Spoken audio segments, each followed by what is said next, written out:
ఆత్మవిశ్వాసమే ఆయుధంగా చేసుకుని సమగ్ర పరిపాలనతో ఆధునిక టెక్నాలజీతో రాష్ట్రాన్ని అభివృద్ధి పదంలో నడిపిస్తున్న దూరదృష్టి వ్యూహాత్మక నాయకత్వం ఉన్న ధీశాలి విజనరీ లీడర్ మన రాష్ట్ర ముఖ్యమంత్రి వర్యులు గౌరవనీయులు శ్రీ నారా చంద్రబాబు నాయుడు గారు వారి అమూల్యమైన సందేశం అందించవలసిందిగా కోరుతున్నాం.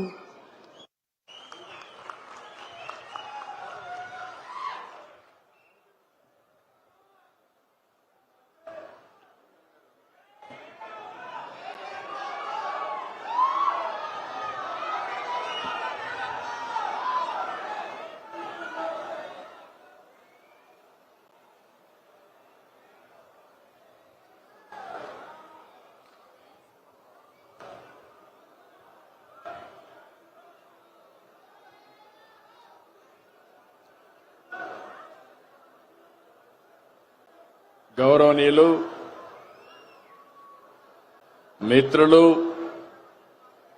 Power star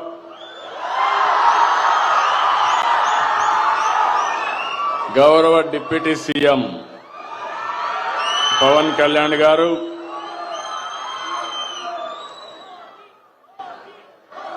HRD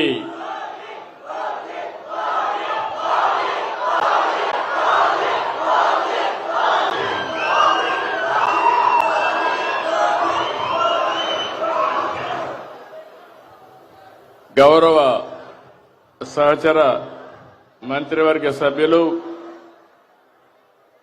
human resource development శాఖ మంత్రి, యువకుడు ఉత్సాహవంతుడు శ్రీ లోకేష్ గారు,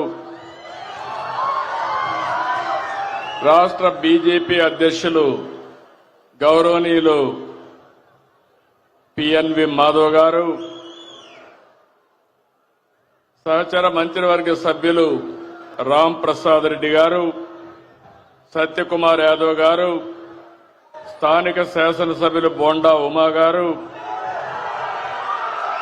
విజయవాడ పార్లమెంట్ సభ్యులు కేశినేని శివనాథ్ గారు, ఈరోజు ఈ కార్యక్రమంలో భాగస్వాములైనటువంటి ఆడబిడ్డ బెనిఫిషరీ లలిత గారు, ఇంకొక పక్కన ఇంకొక బెనిఫిషరీ శ్రీనివాసరావు గారు, ఈ కార్యక్రమాన్ని సమర్థవంతంగా నిర్వహించినటువంటి కృష్ణబాబు గారు, గౌరవ శాసనసభ్యులు శ్రీనివాస్ గారు, కలెక్టర్ లక్ష్మీషా గారు, అందరికంటే ప్రత్యేకంగా ఆటో డ్రైవర్లందరికీ పేరు పేరున మీ అందరికీ అభినందనలు, శుభాభినందనలు.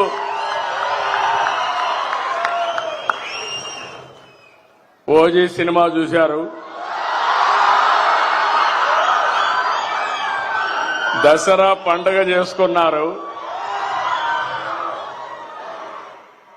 విజయవాడ ఫెస్టివల్ చాలా బ్రహ్మాండంగా జరిగింది, విజయవాడ కొత్త కళ వచ్చింది.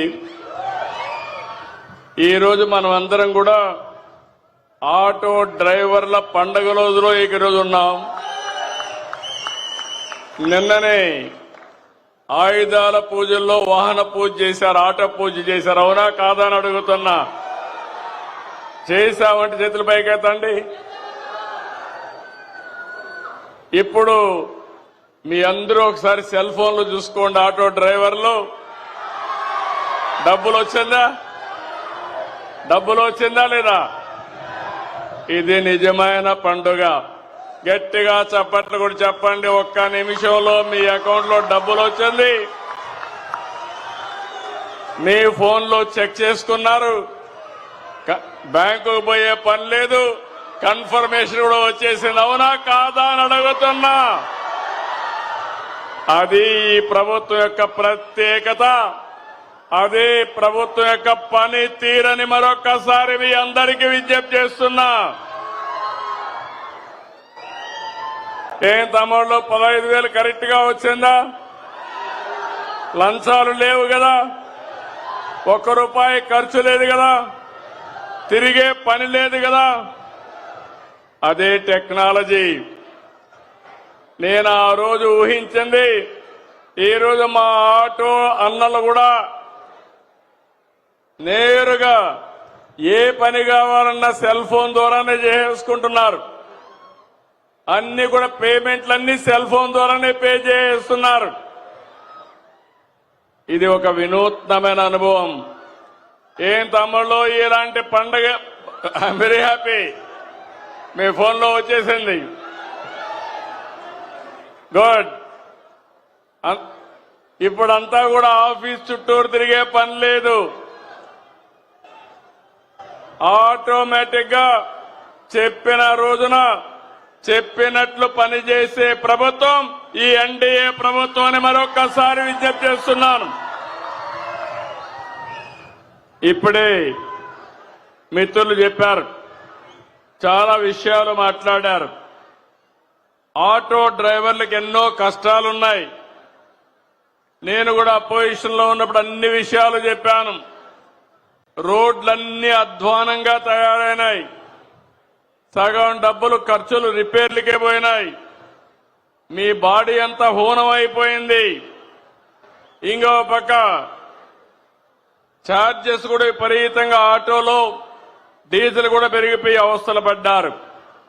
అవన్నీ దృష్టిలో పెట్టుకుని నేను మిత్రులు పవన్ కళ్యాణ్ గారు బీజేపీ ఒక పిలుపిచ్చాం. ఆ పిలిపి ఎన్డీఏని గెలిపించమని. ఈ రోజు మీరు చూస్తే నేను ఎన్నో ఎన్నికలు చూశాను కానీ 2024 ఎన్నిక నా చరిత్రలో ఎప్పుడూ చూడని ఎన్నిక. 94% స్ట్రైక్ రేటు. రేపు రాబోయే రోజుల్లో మేము చేసే కార్యక్రమాల వల్ల దీనికంటే పెరగాలనా లేదా అని మిమ్మల్ని అడుగుతున్నా. 16 నెలలకు ముందు చూస్తే అగమ్య గోచరం, వ్యవస్థలన్నీ నిర్వీర్యం, ఆగిపోయిన అభివృద్ధి.